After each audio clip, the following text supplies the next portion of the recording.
Fourth quarter final ম্যাচে tiebreaker shoot out. এদিকে হলুদ জার্সি পরে আমরা দেখতে পাচ্ছি লাক্সারি লিভিং ফার্নিচার, যেখানে কিন্তু নান্না জন, ঘেটুদা, বিট্টুদা, আজিজ অ্যান্ড তাদের এগেনস্টে কিন্তু একটা বেটার টিম, যেখানে আছে কাজল গ্রুপ, মানিকতলা। এখানে কিন্তু দেখতে পাচ্ছ কিংসলে, ভ্যান্ডি, বেবি সাকা, গোলরক্ষক ছোটন আছে, কমলদা, রূপমদা, মহেশদা। জাস্ট দেখার মতো একটা টাইব্রেকার শুট আউট, শেষ অব্দি দেখতে থাকো।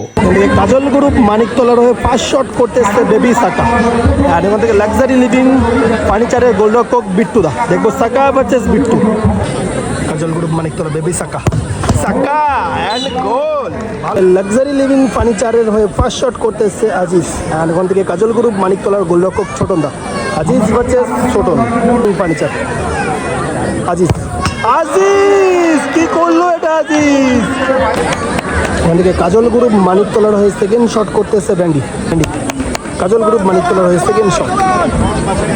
ভ্যান্ডি, ভ্যান্ডি, হোয়াট এ গোল ভ্যান্ডি, ঠান্ডা মাথায় গোল করলো ভ্যান্ডি এখান থেকে। এখান থেকে লাক্সারি লিভিং ফার্নিচারের হয়ে সেকেন্ড শট করতে এসছে নান্না জন, এখান থেকে গোল খুব ছোটন দা।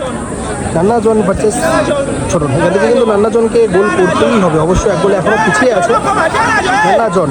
কাজল গ্রুপ মানিকতলা, নান্না জন কোথায় মারলো নান্না জন। অ্যান্ড কাজল গ্রুপ মানিকতলা সরাসরি ফার্স্ট কোয়ার্টার ফাইনাল জয়লাভ করে কিন্তু ফার্স্ট সেমিফাইনালে পৌঁছে গেল কাজল গ্রুপ মানিকতলা।